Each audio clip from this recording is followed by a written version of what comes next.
السلام علیکم ورحمۃ اللہ وبرکاتہ۔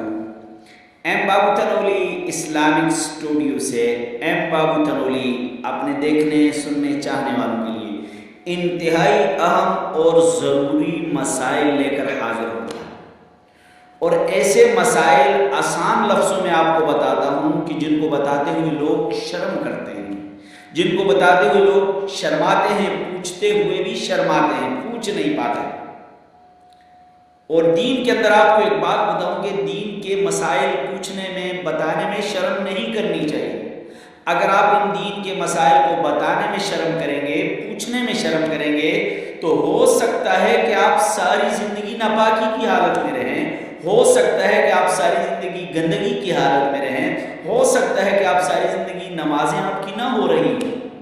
تو اس لیے ایم بابو تنولی آپ کو بغیر شرم کیے ہوئے، بغیر کسی مشکل الفاظ کے استعمال کیے ہوئے، آپ کو آسان لفظوں میں انتہائی اہم دینی مسائل سکھاتا ہے۔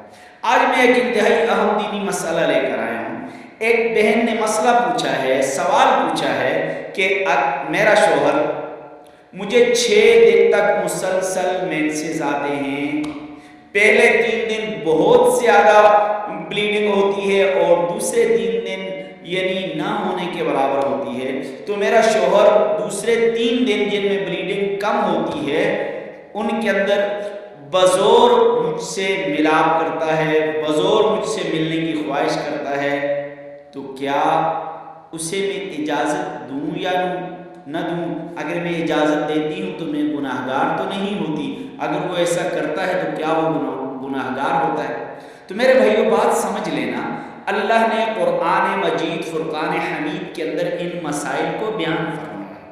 قرآن کی ایک آیت ہے وَيَسْأَلُونَكَ عَنِ الْمَحِيضِ، اے پیغمبر آپ سے یہ جو مینسز ہیں ان کے بارے میں سوال کیا جاتا ہے، یہ جو پیریڈ ہے ان کے بارے میں سوال کیا جاتا ہے، یہ جو ماہواری ہے اس کے بارے میں سوال کیا جاتا ہے، یہ جو حیض ہے اس کے بارے میں سوال کیا جاتا ہے۔ فرمایا قُلْ هُوَ أَذًى فَاعْتَزِلُوا النِّسَاءَ فِي الْمَحِيضِ، یہ ایک بہت بڑی تکلیف ہے عورتوں کے لیے، گندگی ہے عورتوں کے لیے، تو جن دنوں میں یہ ہو ان دنوں میں آپ بچو۔ اگر کوئی شوہر بھی ایسا کرتا ہے، مینسز کے دنوں میں ایسا کرتا ہے، ماہواری کے دنوں میں ایسا کرتا ہے، تو وہ گناہگار ہے، وہ گناہگار ہے، وہ گناہگار ہے، نہیں کرنا چاہیے۔ جب تک کہ عورت مکمل پاک نہ ہو جائے ایسا نہیں کرنا چاہیے، ایسا نہیں کرنا چاہیے۔ اس سے طبی نقطۂ نظر سے بھی آپ کو بہت زیادہ نقصان ہوتا ہے۔ ہمارے ایک دوست ہیں، وہ ایک امریکہ میں ہوتے ہیں، تو وہ سناتے تھے کہ میں نے کسی عورت سے کسی عورت سے ناجائز تعلقات بنائے اور ایسی حالت میں نے اس سے جمع کر لیا، تو اب یہاں تک صورتحال ہو گئی ہے کہ میری جو پیشاب کی جگہ ہے، جو شرمگاہ ہے، اس کے اوپر سے گوشت ادھڑنا شروع ہو گیا۔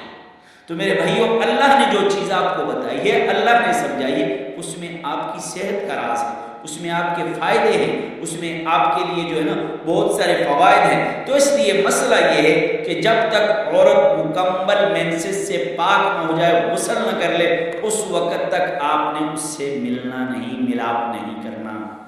شرمگاہ کے علاوہ ناف سے لے کر گھٹنوں تک آپ فائدہ نہیں حاصل کر سکتے، باقی آپ اس کے سارے جسم سے مینسز کی حالت میں فائدہ حاصل کر سکتے ہیں، باقی اس کے سارے جسم سے آپ فوائد حاصل کر سکتے ہیں۔